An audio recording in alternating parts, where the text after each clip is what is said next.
잘 오셨습니다. 주님의 이름으로 환영하고 축복합니다. 특별히 오늘 그 최악의 한파가 몰아치고 있는데도 불구하고 주님 사랑하는 마음으로 이 자리에 오신 모든 분들을 주님의 이름으로 환영하고 축복합니다.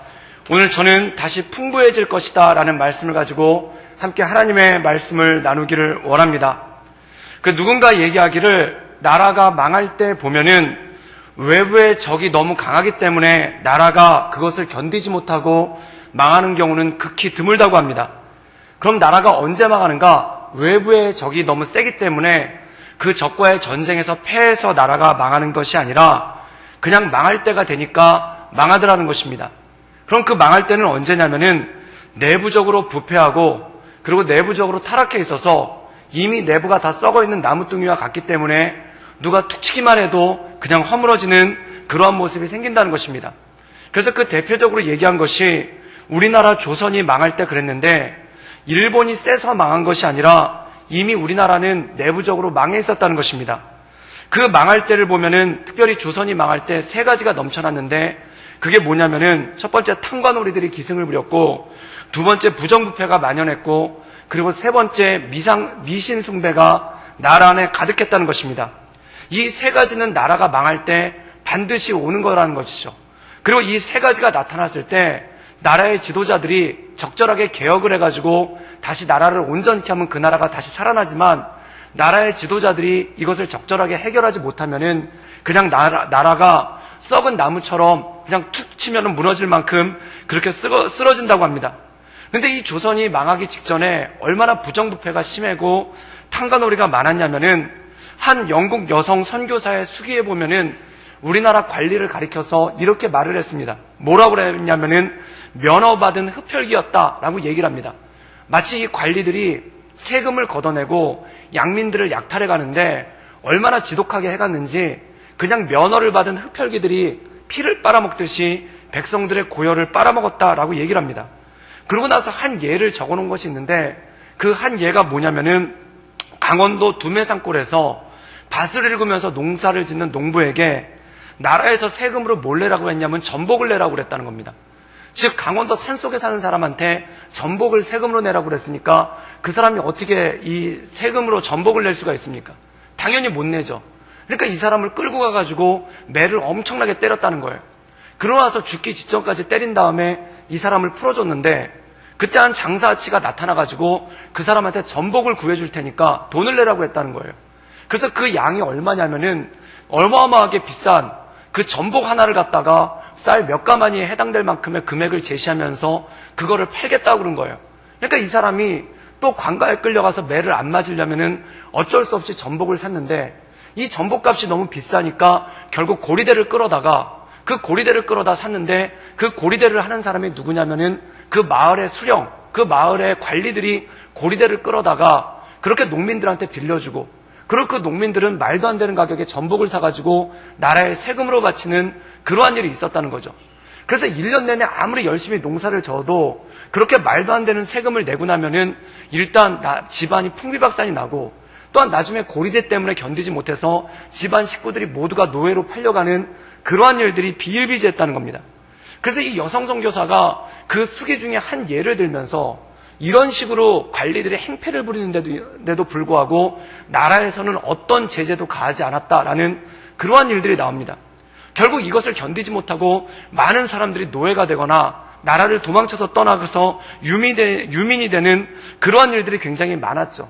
그리고 이런 상태에서 사람들이 마음을 잃어버리다 보니까 말도 안 되는 미신을 섬기게 되는 일들도 많아지고 또한 그 당시에 우리나라 관리들 특별히 그 당시 왕비였던 명성황 후에 이 미신 숭배가 얼마나 많았냐면은 금강산 12,000봉에 소를 한 마리씩 다 올려놓고 거기서 제사를 지내고 푸닥거리를 지냈다는 겁니다. 그 백성들은 다 굶어 죽고 있는데 나라 왕비라는 사람이 금강산 12,000봉에 소를 한 마리씩 다 얹어놨으니까 소만 12,000마리 아닙니까? 그렇게 하면서 나라 재정을 국고를 거덜내고 있는데 누가 나라를 위해서 싸워줄 사람이 있고 누가 그 나라를 지키려고 충성을 다하겠느냐는 것입니다. 그래서 이 일본이라는 나라가 조선을 정복할 때 보면은 변변하게 전쟁 한 번도 해보지 않고 그래서 우리나라가 구한 말에 일본한테 망할 때 보면은 변변하게 일본이 우리나라 군대랑 싸운 것도 없고 그냥 툭 치기만 하니까 나라가 허물어지는 그런 일들이 생겼다는 것입니다. 이게 뭐냐면 조선이 이미 썩을 대로 썩었기 때문에 일본이 별 힘도 들이지 않고 그냥 툭 치기만 하니까 나라가 망해버리는 그러한 일들이 생겼다는 것이죠. 그래서 모든 나라들이 가만히 보면은 이 세계를 지배했던 영국이나 프랑스가 강했기 때문에 세계를 지배한 게 아니라 그 당시 영국과 프랑스가 건드렸던 나라들이 이미 내부적으로 다 부패가 돼 있어가지고 그냥 영국과 프랑스가 툭 치기만 하니까 그냥 다 무너져 내리는 그러한 일들이 비일비재했다는 것입니다. 즉 나라가 망할 때 특징을 보면은 외부의 적이 너무 강해서 그것을 견디지 못하고 망하는 게 아니라 이미 그 나라 내부의 부정부패가 너무 심해서 나라가 썩을 대로 썩어서 외부의 적들이 툭 치기만 해도 와르르 무너져 내리는 그런 경우가 비일비재했다는 것이죠. 그런데 성경에도 보면은 그러한 내용들이 동일하게 나오는 것을 보게 됩니다. 우리가 예레미야나 이사야 같은 말씀을 묵상해 보면은 이사야는 북이스라엘이 멸망할 때, 그리고 예레미야는 남유다가 멸망할 때 썼던 선지서가 그 내용이죠. 그런데 그 말씀 가운데 보면은 외부의 적들, 아수르나 바빌로니아가 너무 강해서 예루살렘이 멸망하거나 북이스라엘이나 남유다가 멸망하는 게 결코 아니라는 것입니다. 이 북이스라엘과 남유다가 멸망한 이유가 뭐냐면 외부의 적들, 아수르와 바빌로니아가 너무 강해서 망한 것이 아니라 이미 그 안에서 타락해 있었고 이미 그 안에서 부정부패가 만연했기 때문에 이 선지자들이 얘기하는 게 뭐냐면 외부의 적들과 싸우기 위해서 준비를 해라. 외부의 적들과 싸우기 위해서 군대를 양성하라. 이렇게 말한 게 아니라 너희가 회개하고 주께 돌아오라 라고 하는 말씀이 그 안에 엄청나게 많이 나온다는 겁니다. 그럼 이스라엘의 죄악은 무엇인가? 하나님을 경외함을 잃어버렸다는 것입니다. 우리가 단지 하나님을 경외하는 것을 잃어버렸을 때 이것을 종교적으로 보는 것이 아닙니다.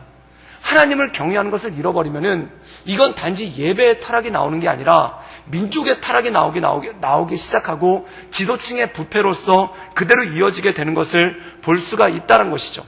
사랑하는 여러분, 왜 다윗이 온전한 왕이었습니까? 왜 다윗이 통치를 잘했습니까? 그가 뛰어난 정치력을 가지고 있거나 그가 뛰어난 군사력을 가지고 있었던 것도 있지만 그가 나라를 통치할 수 있었던 첫 번째 원인은 뭐냐면 그가 하나님을 경외했다는 것입니다. 사랑하는 여러분, 왕들이 타락할 때의 특징을 보면은 마치 하나님이 없는 것처럼 행동을 합니다. 이 다윗이 온전한 통치를 할 수 있었던 건 뭐냐면 이 나라는 내 나라가 아니다. 하나님께서 나에게 위임하신 나라다. 즉 이 나라의 진정한 왕은 하나님이시고 하나님께서 나에게 이 나라를 맡겨주셨기 때문에 나는 청지기로서 이 나라를 돌봐야 된다라는 그런 의식이 굉장히 강했다는 것입니다. 그리고 이 솔로몬이라는 사람도 이 나라를 통치할 때 그가 지혜가 출중했었을 때 뭐라고 고백을 하냐면은 하늘의 하늘도 주님께서 거하실 수 없거늘 내가 지은 이 조그만 성전에 주님께서 거하시겠습니까? 즉 하나님의 크심을 알고 자기의 자금을 깨달은 다음에 이 나라는 내가 왕이 아니라 하나님이 왕이시고 나는 단지 청지기일 뿐입니다 라는 그런 청지기 의식이 그 마음 가운데 있었다는 것이죠. 그 왕들이 그 청지기의 의식을 가지고 나라를 통치할 때는 그 나라가 부강했습니다. 그런데 이 사람들이 교만해지니까 이스라엘이 망할 때도 그렇고 남유다가 망할 때도 마찬가지고 그 청지기 의식이 사라지고 이 나라는 내 나라라고 생각을 하는 거예요. 이 나라가 내 나라라고 생각을 하니까 그 다음에 나타난 일이 뭐냐면 방자에게 갑니다. 내 나라인데 내 맘대로 하면 어떤가? 내가 왕인데 내 맘대로 하면 어떤가? 이런 일들이 생기기 시작하니까 나라가 타락을 하기 시작하고 나라의 부정부패가 생기기 시작한다는 것이죠. 즉 이스라엘과 유다의 패망의 원인은 뭐냐면 그 나라의 왕들이 하나님 경외함을 잃어버렸다는 겁니다. 그런데 왕들만 잃어버린 게 아니라 백성들이 하나님 경외함을 잃어버렸다는 것입니다. 하나님을 경외함을 잃어버렸을 때 어떤 특징이 나타나는가? 마치 사사기에 나타나는 것처럼 그때 이스라엘의 왕이 없었으므로 백성들이 각자의 소견에 옳은 대로 행하였더라. 여기서 왕은 무엇입니까? 하나님을 경외함을 잃어버렸기 때문에 자기들 마음에 옳은 대로, 즉 자기들이 하고 싶은 대로 함부로 행하는 그런 일들이 생기기 시작했다는 것입니다. 어떤 분들은 스스로를 가리켜서 이렇게 얘기합니다. 나는 법 없이도 살 만큼 선량한 사람이다 라고 얘기를 하십니다. 저도 저 스스로를 그렇게 생각했습니다. 저도 법 없이 살 수 있는 사람이라고 제 스스로 자부도 하고 그렇게 생각했습니다. 믿음의 눈으로 봐주시길 바랍니다. 그런데 제가 법이 없으면은 나도 분명히 범법을 할 만하다는 걸 언제 깨달았냐면은 그 서울에서 전주를 내려갈 때가 있었는데 제가 전주대학교 교목으로 가기 전에 처음부터 가족들이 같이 내려간 게 아니라 처음에 저만 먼저 내려갔어요. 그리고 가족들은 서울에 있다 보니까 주말에 서울과 전주를 왔다 갔다 하는 일이 생겼죠. 그래서 차를 운전해가지고 다녔는데 이 서울부터 전주까지 거리가 3시간입니다. 그런데 그때 놀라운 일이 생겼는데 그게 뭐냐면은 원래 3시간 걸리는 이유가 서울에서 대전까지 경부고속도로를 타고 가고 대전에서 전주까지 호남고속도로를 타고 가야 되니까 대전을 거쳐서 가느라고 조금 돌아가야 되거든요. 그런데 그때 어떤 고속도로가 생겼냐면은 논산 천안간 고속도로라는 고속도로가 생겼어요. 이걸 타면은 대전까지 안 가고 천안에서 논산으로 바로 내려가니까 30분이나 단축이 되는 겁니다. 그래서 3시간 걸리던 거리가 2시간 반으로 줄어든 거예요. 근데 이 논산 천안 고속도로가 얼마나 좋은 도로냐면은 거의 직선이에요. 게다가 더 좋은 게 뭐냐면은 그 초기에는 그 감시 카메라 있지 않습니까? 그 속도 제한하는 카메라가 달지를 않았어요. 한 석 달간 그게 안 달렸습니다. 그러니까 길도 좋겠다, 길도 넓겠다, 게다가 직선이니까 이 차들이 달리기 시작하는데 원래 거기 제한 속도가 110이거든요. 근데 이 차들 속도가 기본이 150이고 좀 잘 나가는 외제차들 같은 경우에는 진짜 200까지도 속도를 내면서 달리기 시작하는 겁니다. 근데 제 차가 그렇게 좋은 차가 아니라 그 1200cc짜리 그 당시 굉장히 소형차였고 거의 10년 다 된 고물차였는데 그 차를 몰면서 다니니까 차가 고물차다 보니까 저도 처음에는 110 규정 속도를 달렸죠. 그런데 다른 차들이 하도 잘 달리다 보니까 저도 슬슬 속력을 내기 시작하는데 나중에 보니까 제 차가 150을 내면서 달리고 있는 거예요. 왜냐하면 최고 속도를 180까지 낼 수 있는데 150을 내면서 달리고 그리고 제 차가 하도 고물이다 보니까 이 120만 넘으면 앞에 100밀러가 떨리기 시작하거든요. 그런데 이 손으로 100밀러를 잡으면서 그게 덜덜덜 떨리는데 그러면서 그걸 갖다 막 달리는 거예요. 분명히 제한 속도는 110이라고 써 있는데 남들이 150, 200 달리니까 나도 그 고물차가 진짜 차에서 나중에 탄내가 나더라고요. 그런데도 아랑곳하지 않고 달리고 있는 거예요. 왜 그럴까요? 감시하는 사람이 없으니까, 누가 보는 사람이 없으니까, 누가 제재하는 사람이 없으니까 거기 분명히 110이라고 제한 속도가 붙어 있는데도 불구하고 그걸 지키는 사람이 없더라는 겁니다. 그러다가 3개월이 지나가지고 감시 카메라가 들어오기 시작했는데 얼마나 많이 달리는지 10km마다 하나씩 있어요. 그러니까 그 다음부터 150, 200씩 달리던 차들이 언제 그랬냐는 듯이 다 제 속도로 달리는 거예요. 저도 마찬가지로 110을 넘지 않고 달렸죠. 그런데 그때 제가 이런 생각을 들었습니다. 아, 누가 보는 사람이 없으면 사람은 막 사는구나.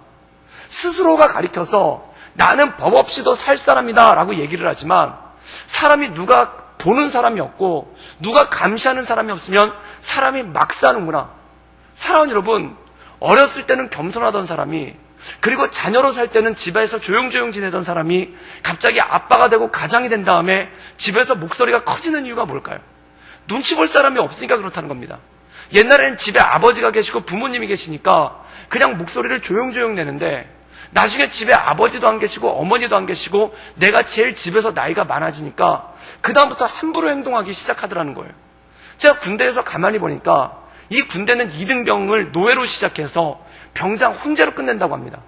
그런데 사람 성격에 나오는 게 2등병 때는 다들 겸손해요. 제 동기 11명이 같이 군대 들어갔는데 정말 그렇게 착하고 정말 그렇게 아름답고 그렇게 겸손한 동기들이 없어요. 빠릇빠릇하고 부지런하고.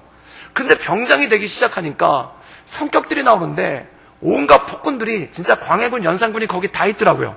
말도 안 되는 명령시키고 말도 안 되는 일 가지고 시키고 한겨울에 딸기 구해오라고 그러고 정말 말도 안 되는 짓들을 하기 시작하더라고요. 그게 뭐냐면은 눈치 볼 일이 없으니까 그 다음부터 편하게 행동을 하기 시작하더라는 겁니다. 사랑하는 여러분, 하나님을 경외함을 잃어버린다는 건 무엇일까요? 하나님께서 우리를 보고 계신다.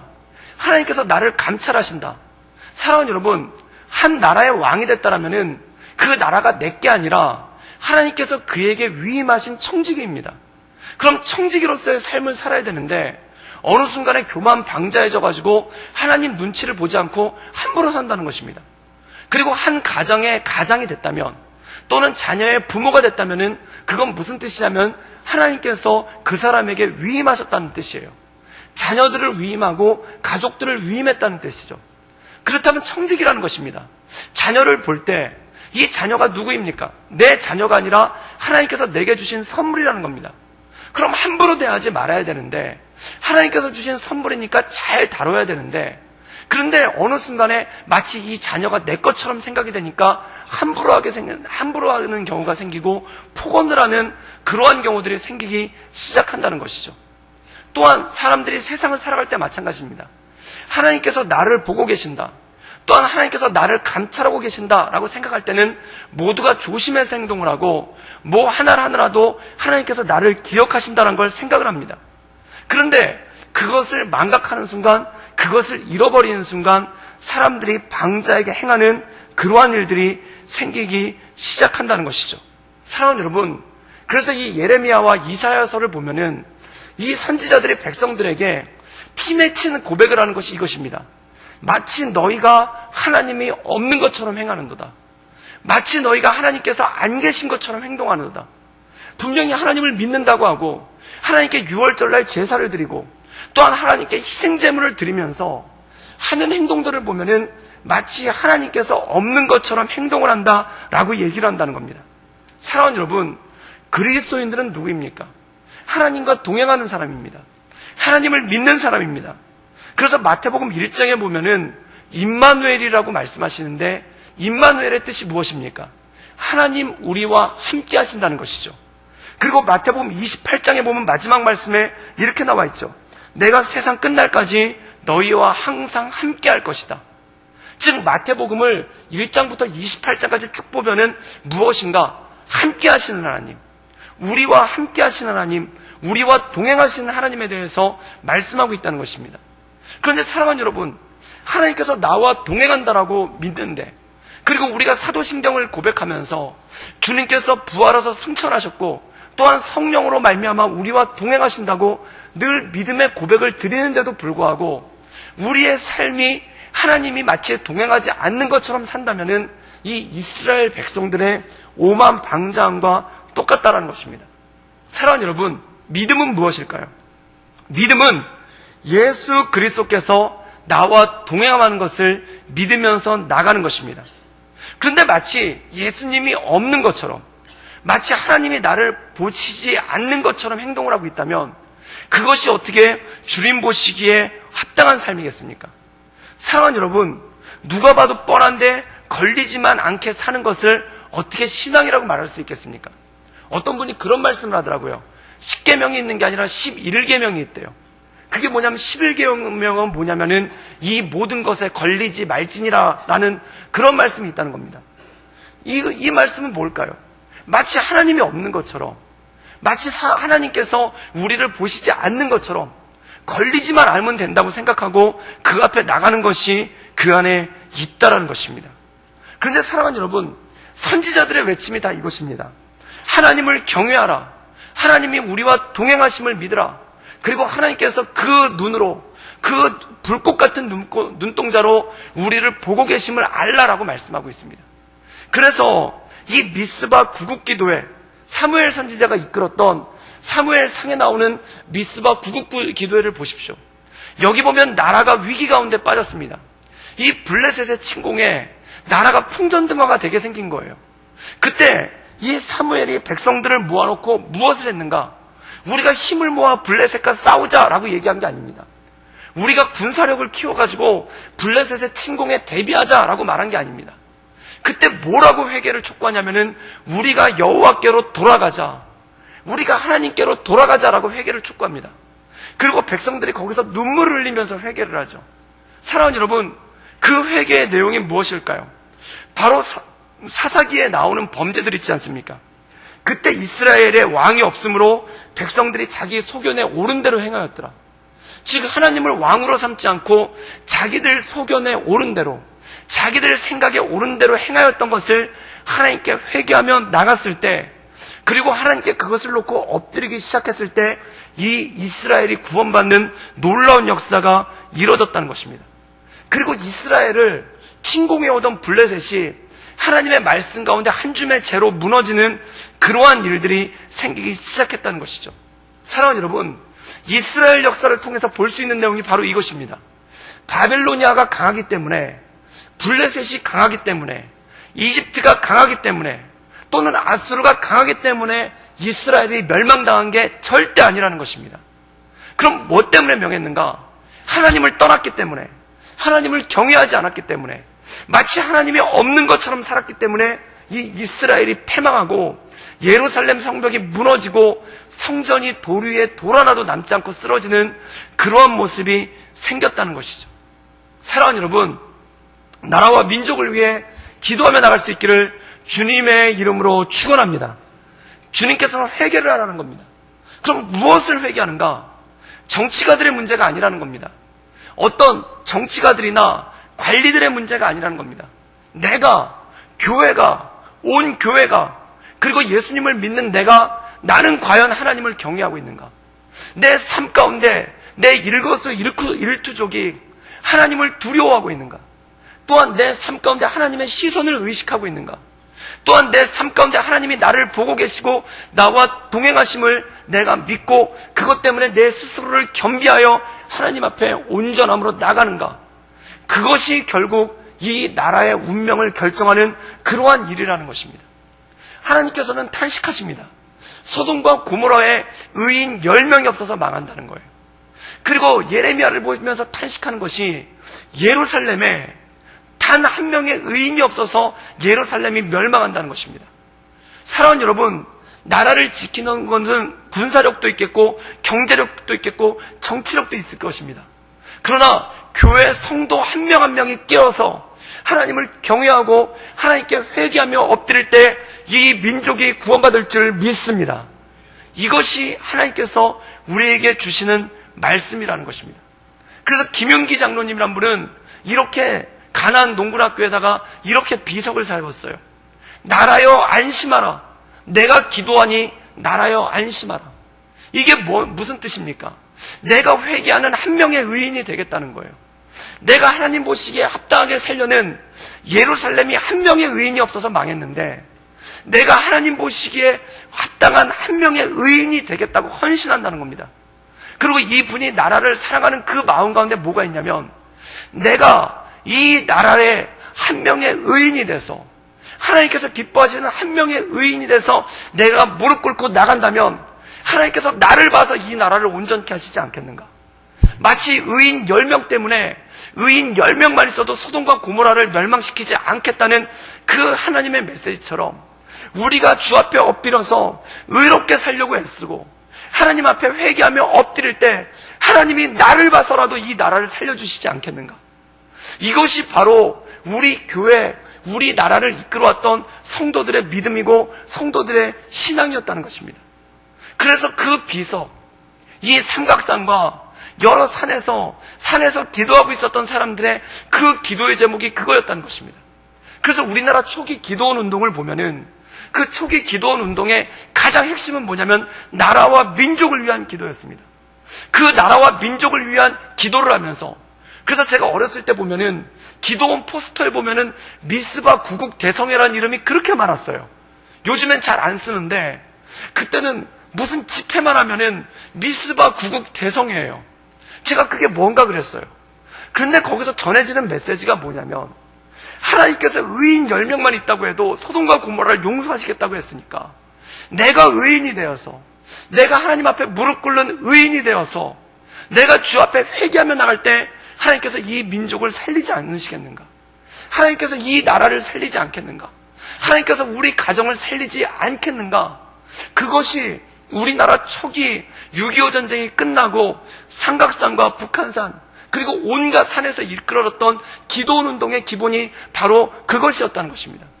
그리고 전쟁통에 그 엎드려서 기도했던 사람들의 기도가 무엇인가?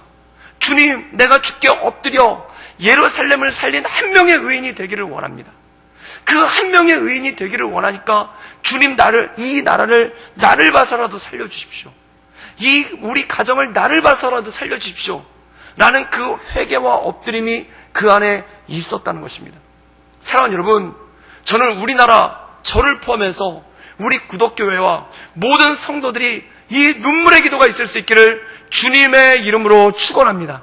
주님, 내가 주 앞에 회개하여서 엎드리오니 주님, 내가 무릎 꿇고 내 모든 죄악을 내려놓고 내가 내 모든 패역을 내려놓고 주 앞에 무릎 꿇고 엎드리오니 내가 소돔과 고모라를 살리는 10명의 의인 중에 한 명이 되기를 원하며, 예레미야서에서 말씀하셨던 그 예루살렘을 살릴 그 의인 한 명이 되기를 간구하오니, 주님, 우리나라를 살려주십시오. 그것이 우리 믿음의 선배들의 기도였고, 그것이 우리 믿음의 선배들의 주 앞에 엎드리는 기도였다는 것입니다. 사랑하는 여러분, 우리가 그것을 위해 기도하며 나갈 수 있기를 주님의 이름으로 축원합니다.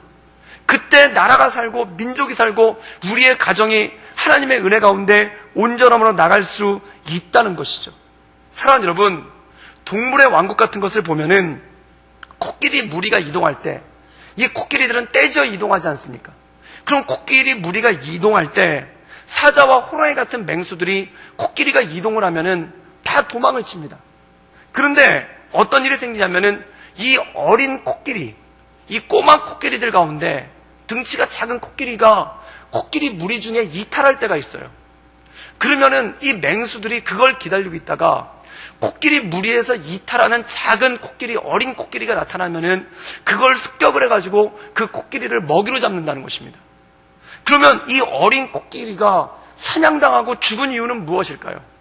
맹수들이 강하기 때문에, 사자와 호랑이들이 강하기 때문에 그 어린 코끼리가 죽임을 당한 게 아니라 그가 무리에서 이탈했기 때문에, 그가 죽은 결정적인 이유는 뭐냐면 사자와 호랑이가 강해서가 아니라 그가 무리에서 이탈했기 때문에 죽었다는 것입니다. 마찬가지라는 것입니다. 우리가 하나님 품에서 벗어나면은 아무것도 아니지 않습니까? 마치 하나님과 동행하고 하나님과 함께할 때 우리 안에 온전함이 있는 것이지, 우리가 하나님으로부터 떨어져 나오기 시작할 때, 그리고 하나님을 경외하지 거기서 떨어져 나오기 시작할 때 우리는 아무것도 아닌 것이 되고 주변에 있는 사자와 승냥이한테 먹힐 수밖에 없다는 것이죠. 사랑하는 여러분, 우리나라는 늘 그래왔습니다. 늘 강력한 중국이 머리 위에 있었고, 강력한 러시아가 머리 위에 있었고, 또한 강력한 일본이 그 위에 있었고, 그리고 해양에서 들어오는 많은 세력들이 우리나라를 거점으로 해서 대륙으로 가려고 하고, 대륙 세력들은 우리나라를 거점으로 해서 해양으로 나가려는 그 딱 중간에 끼인 거예요. 그래서 우리나라는 늘 시달리고 늘 힘들었습니다. 사랑하는 여러분, 우리나라가 이 한반도 지형에서 살아갈 수 있는 유일한 힘은 무엇이겠습니까? 그것은 오직 하나님을 경외함을 통해 하나님과 동행하는 것이 우리의 해답인 줄 믿습니다. 하나님과 동행하며 나갈 때 이 옆에 있는 승냥이 같은 나라들이 우리를 어쩌지 못하고, 이 어린 코끼리가 큰 코끼리들 무리와 함께 있을 때 옆에서 사자들이 으르렁거리고 있어도 감히 어쩌지를 못하는 거예요. 그것과 마찬가지라는 것입니다. 우리가 하나님과 동행할 때, 우리가 하나님과 늘 함께할 때, 그때 이 나라의 민족이 안위가 지켜지고 하나님의 역사신 가운데 온전함으로 나가는 줄 믿습니다. 사랑하는 여러분, 요즘 우리가 이 세상을 보면은 세상이 지금만큼 뒤숭숭할 때가 언제였습니까? 제가 어렸을 때 88 올림픽을 앞두고 다들 그랬어요. 88 올림픽만 끝내면은 우리나라가 선진국이 되기 때문에 북한이 우리나라를 어쩔 수 없다. 우리나라가 88 올림픽만 잘 끝내면은 우리나라가 이제 북한의 전쟁의 위협으로부터 벗어날 수 있다. 늘 그렇게 생각했습니다. 그런데 88 올림픽 끝나고 나도 별 변화가 없는 거예요. 또한 소련이랑 공산권이 무너졌을 때, 그때 소련이랑 공산권만 무너지면은 우리나라가 안전할 것이다 얘기를 했어요. 그런데 소련이랑 공산권이 무너지고 났는데도 이 어려움이 가시질 않는 겁니다. 정말 옛날에 느꼈던 그 어려움을 그대로 가지고, 그 불안함을 가지고 나갔다는 것이죠.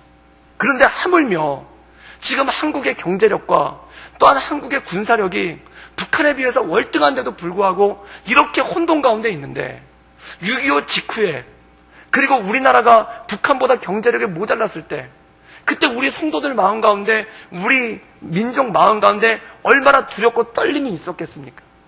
그때 그 두렵고 떨림을 이겼었던 능력이 무엇입니까? 바로 하나님과 동행하는 것, 하나님과 함께하는 것, 하나님을 붙잡고 나는 것 외에는 이 민족에게 희망이 없다라는 그 마음을 가지고 하나님을 붙잡고 하나님께 기도하며 나갔던 것이 바로 우리의 모습 아니겠습니까?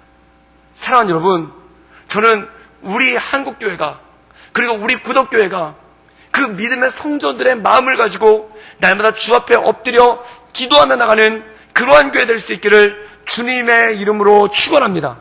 그래서 나라의 어려움을 놓고 그 뒤숭숭한 모습을 가지고 우리 장로님들이, 그리고 우리 권사님들이, 우리 집사님들이 나라를 위해서 기도합시다, 우리 민족을 위해서 기도합시다라는 그 기도의 모임이, 그리고 새벽마다 엎드려, 그리고 때마다 엎드려 나라와 민족을 위해 기도하며 나가는 우리 구독교회 모두가 되기를 주님의 이름으로 축원합니다.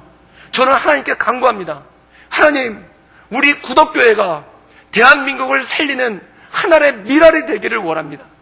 우리가 기도하니, 우리가 회개하고 주 앞에 엎드리며 온전함으로 주께 나가길 원하오니 우리를 봐서 이 나라를 살려주십시오. 우리를 봐서 이 나라를 지켜주십시오. 우리를 봐서 이 나라를 온전케 하여 주시옵소서. 이런 기도하며 나가는 우리 구독교회 모든 성도들 될 수 있기를 주님의 이름으로 축원합니다. 기도하지 않을 때 어떤 생각이 나는가? 마음에 염려가 넘치기 시작한다는 겁니다. 그 마음에 염려가 넘치니까 불안해지는 거예요. 불안해서 어쩔 줄 모르는 거예요. 그래서 어떤 청년들은 그런 답을 달았어요. 이민이 답이다. 이민 가자는 거예요. 아무리 해도 생각해보니까 이민 외에는 뾰족한 수가 없다는 겁니다. 사랑하는 여러분, 정말 그게 답이겠습니까? 정말 그게 온전한 것이겠습니까? 그렇지 않다는 것입니다. 저는 나라와 민족을 위해 하나님께 이 선지자들이 간구했던 것처럼, 그리고 하나님 앞에 이 미스바에서 이스라엘 백성들이 자기의 소견대로 행했던, 하나님을 경외하지 않고 자기의 소견대로 행했던 그 모든 것들을 내려놓고 회개했던 것처럼, 우리가 나라와 민족을 위해 온전함으로 주 앞에 엎드리고 회개하며 기도하며 나가는 우리 구독교회 모든 성도들이 될 수 있기를 주님의 이름으로 축원합니다. 그럼 무엇을 회개하는가? 단 한 가지입니다. 나의 죄를 놓고 회개하는 것입니다. 내가 하나님 보시기에 합당하지 못했던 것, 내가 하나님 보시기에 합당하지 못했던 것, 우리 마음 가운데 그런 것들이 얼마나 많습니까? 누가 잘하지 못해서 문제라고. 그런데 기도하다가 한 가지를 깨달았어요. 그게 뭐냐면, 내가 하나님 앞에 온전하며 선다면, 제가 기도원에 올라가지고 굉장히 기도를 열심히 했던 적이 있습니다. 그때 기도를 열심히 할 때 하나님께서 단 한마디 응답을 주시더라고요. 너만 잘하면 된다. 그때 이것이 진리로구나. 진짜 말씀을 읽어봐도 그래요. 그냥 저만 잘하면 되는 거예요. 저만 잘하면 되는 거예요. 사랑하는 여러분, 우리가 각자의 자리에서 주 앞에 보시기에 온전한 모습으로서 기도하며 나갈 때, 그때 하나님께서 나를 세워주시고 나를 통해 하나님의 온전한 역사가 일어날 줄 믿습니다. 그것이 나라를 구한다는 것이죠. 오늘 말씀 가운데 보면은 바로 스가랴가 그러한 말씀의 내용입니다. 우리 스가랴 1장 16절에서 17절까지의 말씀을 한번 읽도록 하겠습니다. 우리 다 같이 읽겠습니다. 그러므로 여호와가 이처럼 말하노라. 내가 불쌍히 여김으로 예루살렘으로 돌아왔은즉 내 집이 그 가운데 건축되리니 예루살렘 위에 먹줄이 쳐지리라. 만군의 여호와의 말이니라. 그가 다시 외쳐 이르기를 만군의 여호와의 말씀에 나의 성읍들이 넘치도록 다시 풍부할 것이라. 여호와가 다시 시온을 위로하며 다시 예루살렘을 택하리라 하라 하리니. 아멘. 오늘 말씀 가운데 보면은 이 스가랴의 말씀의 내용은 이것입니다. 이스라엘 백성들이 바벨로니아에서 70년간 포로 생활을 합니다. 그리고 바벨로니아가 멸망하고 페르시아라는 나라가 바벨로니아를 대신하는데, 이 페르시아의 왕인 고레스가 칙령을 내립니다. 즉 각자 나라에서 포로돼서 잡혀왔던 백성들은 자기들의 고향으로 돌아가도 좋다라는 칙령을 내립니다. 그때 바벨론의 포로로 잡혀왔던 이스라엘 백성들 가운데 약 5만 명가량이 스룹바벨을 지도자로 해서, 그 다음에 대제사장 여호수아를 영적 지도자로 해서 5만 명가량이 예루살렘으로 돌아오게 됩니다. 그래서 그들이 제일 먼저 한 일이 뭐냐면은 우리가 성전을 짓고 하나님을 예배하자. 그들이 예루살렘으로 돌아온 이유가 무엇인가? 잘 먹고 잘 살려고 돌아온 게 아니라 우리가 다시 하나님을 예배하자. 우리가 다시 성전에서 하나님을 예배하는 거룩한 민족으로 살자. 그리고 성전을 짓기 시작합니다. 그리고 그 성전에 토대를 세우고 벽의 일부를 세우기 시작했는데, 그때 한 가지 문제가 생기기 시작해요. 그게 뭐냐면 페르시아의 고레스 왕이 죽은 다음에 페르시아의 정변이 일어납니다. 그때 이 다리우스라는 사람이 나타나서 이 정변을 다 수습을 하고 다시 왕이 되죠. 그런데 이 정변이 나타났을 때 지방 곳곳에서 반란들이 계속 일어났는데, 이 다리우스가 이 정변을 다 정리를 하고 난 다음에 한 가지 칙령을 내려요. 그게 뭐냐면은 각 지역에 흩어진 민족들에게 요새가 될 만한 성을 짓거나 건축물을 짓지 말라는 것입니다. 그런데 이스라엘 백성들은 성전을 짓는 것이니까, 성을 짓는 게 아니라 성전을 짓는 것이니까 해당 사항이 없었죠. 그런데 이 예루살렘 민족을, 유대 민족을 질투하던 사마리아 사람들이 거짓 투서를 보냅니다. 저들이 성전을 짓는 게 아니라 사실은 요새를 짓고 있는 것이다 라고 거짓 투서를 보내서 이 다리우스 왕의 칙령이 내려가지고 예루살렘 성전이 중지가 되게 됩니다. 그래서 얼마 동안 중지가 됐냐면 16년 동안 짓지를 못하는 거예요. 그런데 기초만 만들어 놓고 벽 몇 개만 쌓았는데 16년 동안 중지가 되니까 이것이 허물어지기 시작하고 꼴이 말이 아니게 되죠. 그런데 이 칙령이 내린 다음에 몇 년 안 있어서 다리우스가 모든 정변을 다 수습했기 때문에 그가 내렸던 칙령, 즉 요새나 성읍을 건설하지 말라는 칙령이 그냥 유명무실해지고 유야무야됩니다. 그러면 그 낌새를 알고 예루살렘에 있었던 유대인들이 성전을 다시 지을 수 있는데 짓지를 않는 거예요. 그런데 그들이 안 짓는 이유가 뭐냐면은 우리에게 성전을 지을 힘이 없다. 그리고 또 얘기한 게 뭐냐면은 다리우스 왕이 성전을 짓지 못하겠기 때문에 우리가 지을 수가 없다라는 겁니다. 근데 스가랴가 말하는 게 뭐냐면 외부에서 다리우스 왕이 짓지 못하게 하기 때문에 너희들이 안 짓는 것이 아니라 너희 마음이 하나님을 떠났기 때문이다 라고 얘기합니다. 예를 들자면 이런 것이죠. 새벽 예배 열심히 다니다가 감기가 걸려가지고 새벽 예배를 못 나왔어요. 그런데 감기가 다 났어요. 그런데 새벽에 잠자는 그 단잠의 꿀맛을 알아가지고 새벽 예배를 못 나가겠는 겁니다. 다 몸이 났는데도 새벽 예배를 못 나가겠는 거예요. 마치 그것과 똑같다는 겁니다.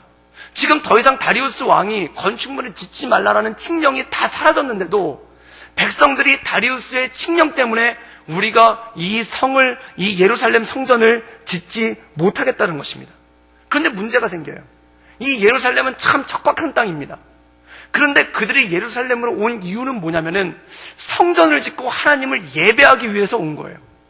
그런데 성전을 짓지 못하니까 어떤 일이 생기냐면은 그들이 떠나왔던 곳 바벨로니아는 얼마나 풍요로운 곳이고 그들이 떠나왔던 곳 페르시아의 영토인 메소포타미아 지역은 얼마나 풍요로운 것입니까? 그런데 그들 마음 가운데 슬슬 후회가 되는 게 우리가 뭐 때문에 거기를 떠났던 거, 이 생각이 들기 시작하는 겁니다. 사랑하는 여러분, 마찬가지죠. 이스라엘 백성들이 애굽을 떠나서 광야로 나올 때 광야에 나온 이유가 무엇입니까? 회막을 짓고 하나님께 예배하기 위해서 광야로 나온 거예요. 그런데 예배가 소홀해지니까 어떤 일들이 생기기 시작하냐면 우리가 그 풍요로웠던 이집트를 왜 떠났던 거, 이런 생각이 마음에 들기 시작하면서 혼란이 오기 시작하더라는 겁니다. 사랑하는 여러분, 사람은 언제 헷갈리기 시작하는가? 예배를 잃어버릴 때 그때 헷갈리기 시작한다는 겁니다. 옛날에 그 안락한 삶이 있었는데 예루살렘으로 온 이유가 뭐냐면은 예배를 회복하기 위해서, 성전을 짓고 예배를 회복하기 위해서 왔는데 이제 성전은 힘들어서 못 짓겠고 예루살렘에서 살려고 발버둥을 치다 보니까 우리가 여기를 예루살렘을 왜 왔던 거? 이렇게 살려고 발버둥 치면은 옛날에 풍요로웠던 바빌로니아에서 계속 살지 왜 예루살렘으로 왔던 거라는 그러한 모습이 그 안에 온다라는 것입니다. 그런데 그때 하나님께서 이들에게 말씀을 주시는 장면이 나옵니다. 스가랴 1장 17절에 보면은 다시라는 말이 나옵니다. 17절에 보면 이렇게 나오죠. 그가 다시 외쳐 이르기를 만군의 여호와의 말씀이 나의 성읍에 넘치도록 다시 풍부할 것이다. 여호와가 다시 시온을 위로하며 다시 예루살렘을 택하리라. 이 절 가운데 다시란 말이 몇 번이 나오냐면 4번이 나오는 거예요. 다시. 이것은 무엇일까요? 너희가 다시 성전을 지을 수 있다. 그리고 너희가 다시 하나님을 예배할 수 있다. 너희가 다시 하나님의 백성으로 살 수 있다. 너희가 다시 하나님의 은혜 가운데 나갈 수 있다라는 것입니다. 그래서 이 스가랴서의 메시지를 어떤 분은 이렇게 얘기하십니다. 다시의 메시지다. 다시 할 수 있다. 사랑하는 여러분, 다시 할 수 있다라는 게 얼마나 큰 기회인가요? 다시 할 수 있다는 것, 이제는 끝이다, 내가 기회가 없다가 아니라 다시 할 수 있다는 거예요. 사랑하는 여러분, 다시 할 수 있기를 주님의 이름으로 축원합니다. 그래서 새벽 예배 쉬셨던 분들 다시 새벽 예배 드리실 수 있기를 주님의 이름으로 축원합니다. 또한 성경 읽기를 포기하신 분들 다시 성경 읽으실 수 있기를 주님의 이름으로 축원합니다. 또한 봉사를 오랫동안 쉬고 계신 분들 다시 봉사할 수 있기를 주님의 이름으로 축원합니다. 다시 할 수 있다는 겁니다. 다시 회복할 수 있다는 것이죠. 그렇다면 이 말씀을 통해서 주시는 것이 무엇인가? 하나님께서 너희에게 다시 기회를 주겠다는 겁니다. 이 기회를 주겠다는 말씀은 무엇입니까? 기회를 준다는 것은 사랑한다는 뜻입니다. 언제까지? 네가 할 수 있을 때까지, 네가 그것을 잘할 때까지 나는 너에게 계속해서 기회를 줄 것이다. 이것이 바로 그들의 하나님께서 이 이스라엘 백성들에게 주신 말씀이라는 것이죠. 사랑하는 여러분, 다시 할 수 있기를 주님의 이름으로 축원합니다. 그래서 다시 기도하고 다시 엎드리고 다시 말씀 보고 다시 봉사하고 다시 하나님의 은혜 가운데 서는 삶, 그 삶을 통해 하나님의 크신 역사가 우리 삶 가운데 이루어진다는 것입니다. 많은 사람들이 이렇게 얘기를 합니다. 한국교회가 기울고 있다라고 얘기를 합니다. 또한 한국의 여러 가지 일들을 보면서 어려운 가운데 기울고 있다라고 얘기를 합니다. 희망이 없다라고 얘기를 합니다. 그러나 저는 우리 민족이 기도함을 통해 하나님 앞에 엎드림을 통해 우리로 하여금 다시 역사하시는 그 하나님의 은혜를 바라보며 나갈 수 있기를 주님의 이름으로 축원합니다.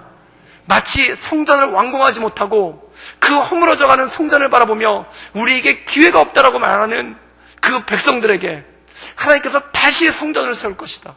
다시 하나님께서 너희들을 온전케 하실 것이다.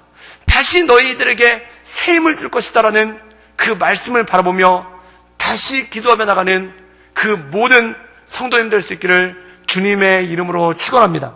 특별히 우리 은퇴하신 분들 하나님께서 다시 새롭게 하시는 역사가 있기를 주님의 이름으로 축원합니다. 교회에서 여러 가지 제도적으로 또한 여러 가지 일 때문에 은퇴가 됐을 뿐이지 하나님 안에는 은퇴가 없는 줄 믿습니다. 제가 보니까 청년부 있다 보니까 대학부도 그렇더라고요. 대학부 4학년 이제 끼케야 23살, 군대 갔다 오면 26살. 그 대학생들이 그런 얘기를 하더라고요. 뭐라고 하냐면 이제 나는 대학부 은퇴했어. 나는 아무것도 안 할 거야. 그러더라고요. 그걸 보고 제가 그들에게 시편에 있는 말씀을 펴줬습니다. 하늘에 계신 자가 웃으시며 정말 하나님이 웃지 않으시겠습니까? 사랑하는 여러분, 우리의 모든 삶을 통해 하나님의 그 크신 역사하심을 통해 우리로 하여금 다시 헌신하게 하시고 다시 봉사하게 하시고 다시 엎드리게 하시는 그 하나님의 은혜 가운데 온전함으로 나갈 수 있기를 주님의 이름으로 축원합니다. 혹시 너무 지치신 분들 계십니까? 그럼 좀만 쉬시고 다시 일어날 수 있기를 주님의 이름으로 축원합니다. 너무 힘들다, 너무 어렵다, 너무 고통스럽다, 그리고 기도해도 감이 안 오고 말씀을 봐도 무슨 말인지 모르겠고, 그리고 옛날에 그렇게 뜨겁게 기도했는데 지금 기도 5분 하기가 힘들다. 사랑하는 여러분, 다시 시작하게 하는 하나님의 역사가 여러분 삶 가운데 있기를 주님의 이름으로 축원합니다. 그래서 그 주님을 붙잡고 나갈 때 우리 가운데 역사하시는 주님, 그 주님 가운데 날마다 바라보며 나가기를 주님의 이름으로 축원합니다. 저는 요즘에 특별히 나라와 민족을 위해서 기도합니다. 올해가 2018년도 북한 공산당 창건 70주년입니다.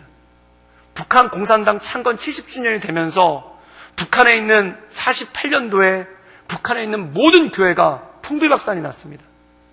그때 최건덕 목사님이 총살을 당하고 북한 교회들이 48년도에 풍비박산이 났습니다. 올해 70년입니다. 그리고 2020년 6.25 전쟁이 난 지 70년 되는 해입니다. 이 스가랴서에 70년 만에 하나님께서 이 민족을 되돌린 것처럼 이 포로된 것 같은 북한이 이 70년 만에 희년을 되찾아 주 앞에 다시 그 교회가 한때 동방의 예루살렘이라고 불렀던 그 평양에 다시 성전이 세워지는 놀라운 역사가 있기를 주님의 이름으로 축원합니다. 그 얼마 전에 귀순하신 태용호라는 분이 이런 얘기를 한 적이 있어요. 이분이 영국의 북한 대사였는데 우리나라로 귀순하지 않았습니까? 그분이 그 얘기를 하더라고요. 평양에 가짜 교회를 세웠더니 진짜 성도가 생기더라는 겁니다. 이게 성령의 역사인 줄 믿습니다. 평양에 봉수교회라고 가짜 교회를 세웠어요. 그 가짜 교회를 세웠는데 진짜 성도가 나오더라는 겁니다. 사랑하는 여러분, 이것이 무엇일까요? 성령의 역사인 줄 믿습니다. 저는 이 우리 나라와 민족이 지금 이 극한 위기를 갖고 있는 이 나라와 민족을 위해 염려하거나 걱정하는 것은 세상 사람들이 하는 것이고 이방인들이 하는 것입니다. 우리는 그의 나라와 그의 의를 구하며 그 땅에 다시 시작하실 주님, 그 땅 가운데 다시 역사하실 주님, 그 주님을 바라보며 기도하며 나가는 우리 구덕교의 모든 성도님들 될 수 있기를 주님의 이름으로 축원합니다. 그래서 평양 땅 가운데 희년을 주시고 회복을 주시고 이 70년을 맞이하여 이스라엘에 포로되었던 자들이 70년 만에 다시 예루살렘으로 돌아와 성전을 지었던 것처럼 하나님 평양에 가짜 교회가 아니라 진짜 교회가 생기게 하시고 가짜 교회를 통해서도 진짜 성도가 나오는데 진짜 교회가 세워진다면 얼마나 많은 사람들이 주 앞에 나오겠습니까? 주님, 이 민족의 회복을 허락하여 주시옵소서. 이 나라와 민족의 어려움을 맞이하여 우리가 근심하고 걱정하고 불안해하는 것으로 끝나는 게 아니라 엎드려 기도하게 하시며 우리 민족을 통해 역사하실 그 주님의 역사를 바라보며 나가는 우리가 될 수 있도록 주님 도와주시고 주님 역사하여 주시옵소서. 날마다 기도하며 나라와 민족을 위해 기도하며 나가는 우리 구덕교회의 모든 성도들 되기를 주님의 이름으로 축원합니다. 이 시간 함께 기도하며 나갈 때 스가랴서에 70년 만에 성전이 세워진 사건, 포로됐던 그들이 풀려나 황폐화되었고 다 무너지고 돌 위에 돌 하나도 남지 않았던 그 예루살렘에 그들이 70년 만에 돌아와 성전을 지으는 사건이 나옵니다. 그 성전을 지을 때 그때 주님께서 말씀하시기를 내가 너희를 통해 다시 역사할 것이다. 내가 너희를 통해 다시 일할 것이다. 내가 다시 예루살렘을 새롭게 할 것이다. 주님, 그것을 바라볼 수 있도록 주님 도와주시고 주님 역사하여 주시옵소서. 그리고 우리를 붙잡아 주이사 이 나라의 정세와 어려움을 바라보며 근심하며 걱정하며 염려하며 가는 것이 아니라 주 앞에 간절히 기도하며 나갈 수 있도록 주여 도와주시고 주님 역사하여 주시옵소서. 그래야 간구하며 나가기 원하는 것은 내 살아생전에 수년 내에 통일을 보게 하시고 내 살아생전에 수년 내에 평양에 하나님의 세우신 온전한 교회가 세워지고 예루살렘 성전이 회복되는 것 같이 동방의 예루살렘 평양에 다시 한번 교회가 세워져 복음을 전하는 그 부흥의 역사가 우리 민족 가운데 다시 한번 일어날 수 있도록 주님 축복하여 주시고 주님 역사하여 주시옵소서. 우리 같이 두 손을 높이 들고 주님의 이름을 3번 부르며 간절한 마음으로 주께 기도하며 나가길 원합니다. 주여! 주여! 주여! 늘 언제